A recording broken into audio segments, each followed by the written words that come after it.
Assalamualaikum warahmatullahi wabarakatuh. Saudara sekalian, pada hari ini kita akan mempelajari kaidah munasabah Al-Quran atau hubungan keserasian antara ayat dan surat dalam Al-Quran. Mungkin pertanyaannya, apa sih itu munasabah? Mari kita saksikan layar berikut. Munasabah merupakan masdar daripada an-nasabu yang bersinonim dengan al-qarabah yang berarti dekat. Jadi al-munasabah dapat diartikan pula dengan al-muqarabah dan al-musyakalah yang memiliki arti kedekatan antara satu dengan yang lain dan keserupaan.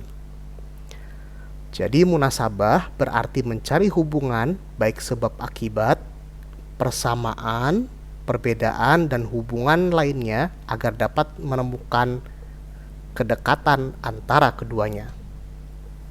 Berikut adalah munasabah menurut Manna Khalil Qotton, yang artinya bentuk hubungan antara satu kalimat dengan kalimat lain dalam satu ayat, atau antara satu ayat dengan ayat lain dalam satu kelompok ayat, atau antara satu surat dengan surat yang lain. Mari kita lanjut.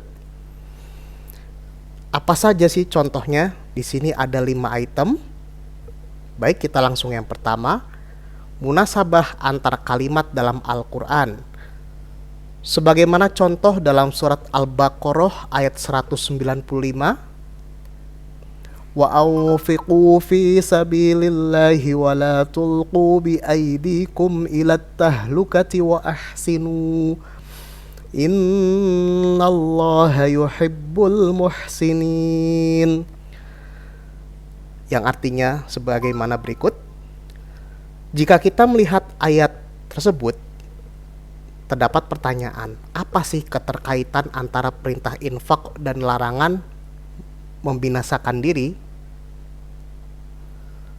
Jika direnungkan kembali, maka maknanya adalah korelasinya, kalau umat Islam tidak mendermakan hartanya di jalan Allah dan hanya berpikir untuk dirinya sendiri, maka yang hancur adalah dirinya dan juga orang lain. Di sini hancur dalam pengertian jatuh ke dalam kubangan kebodohan, kemiskinan, juga ketertindasan. Selanjutnya, sebagaimana di surah Al-Isra ayat 1 dan 2, ayat pertama itu menjelaskan tentang anugerah Allah Subhanahu wa taala kepada Nabi Shallallahu alaihi wasallam dalam perjalanan singkat dari Mekah ke Palestina dalam peristiwa Isra Mi'raj. Lalu ayat kedua menjelaskan tentang anugerah Allah kepada Nabi Musa alaihi salam yang berhasil hijrah atau eksodus dari Mesir ke Palestina untuk menghindari kejaran Fir'aun dalam waktu yang lama. Sehingga korelasi antara ayat 1 dan 2 itu berkenaan dengan peristiwa Isra Mi'raj. Juga tentang perintah sholat dari awalnya 50 kali menjadi 5 kali. Munasabah jenis ketiga, yaitu munasabah antar kelompok ayat dengan kelompok ayat sebelumnya, sebagaimana yang terdapat dalam gambar berikut.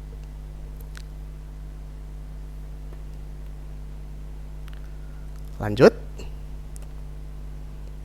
Mohon maaf. Munasabah awal surat dengan akhir surat. Sebagaimana contoh akhir surat Al-Waqiah dan awal surat Al-Hadid.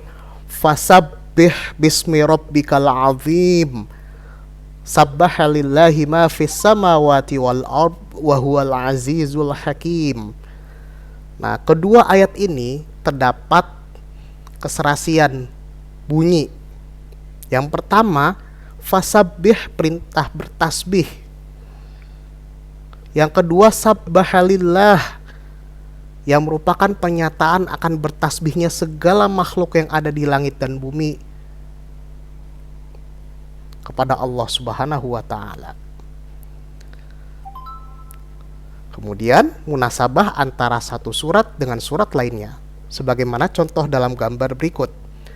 Al-Fatihah yang mengabarkan tauhid, Al-Baqarah mengenai larangan berbuat syirik termasuk menuhankan sapi, Ali Imran contoh keteladanan keluarga Imran, An-Nisa peran kaum wanita atau ibu dalam membina keluarga, dan Al-Maidah logistik yang halal, sehat, dan higienis.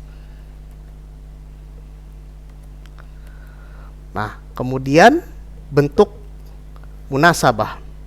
Ada zahirul irtibat, sebagaimana dijelaskan dalam slide berikut.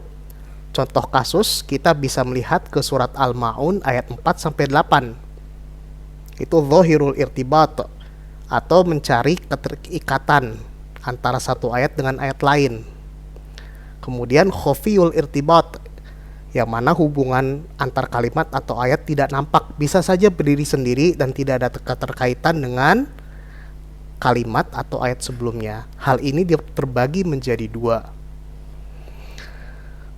Irtibat ma'tufah, sebagaimana contoh di surat Al-Hadid ayat 4. Yaliju memasukkan dan yakhruju mengeluarkan. Begitu pula redaksi berikutnya dalam ayat tersebut, sehingga menimbulkan keserasian dalam kalimatnya. Lalu surat Al-Baqarah ayat 245 ada redaksi yaqabidu dan yabasutu. Yaqabidu menyempitkan, yabasutu melapangkan. Pertama, kata kerja bandingan atau nazir dari kata kedua, dan seterusnya. Kemudian irtibat ghairu ma'tufah, sebagaimana contoh di sini adalah at-tanzir atau mencari bandingan antara satu ayat dengan ayat lain, sebagaimana contoh surat Al-Anfal ayat 4 dan 5 mengenai harta rampasan perang. Kepada siapakah harta rampasan ini harus didistribusikan? Lalu selanjutnya al-madhadah, atau menemukan hubungan dengan mencari lawan kata, sebagaimana di surat Al-Baqarah ayat 6 ketika ayat 1-5 berbicara tentang sifat orang-orang yang bertakwa dan beriman, maka ayat ke-6 adalah lawan daripada ayat 1-5 yang berbicara tentang orang yang ingkar atau kafir. Ada al-istitrad sebagaimana dalam surat Al-A'raf ayat 26, kemudian at-takhallus memindahkan pembicaraan dari satu pembicaraan ke topik yang lain tanpa diketahui pembicara, sebagaimana yang dapat dilihat dalam surat An-Nur ayat 35. Baik, mungkin ini yang bisa kami jelaskan. Kemudian bertanya tentang fungsi munasabah, ada 3: menjadikan ayat Al-Quran sebagai kesatuan yang utuh dan saling terkait antara satu dengan yang lain. Kedua, membantu para penafsir Al-Quran dalam menjelaskan dan memahami ayat suci. Dan ketiga, memudahkan orang dalam memahami ayat atau surat. Selanjutnya terdapat 3 kuis sebagaimana yang ada di slide berikut. Semoga pertemuan ini menjadi berkah bagi kita semua.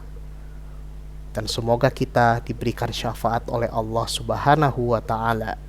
Billahi taufiq wal hidayah. Wassalamualaikum warahmatullahi wabarakatuh.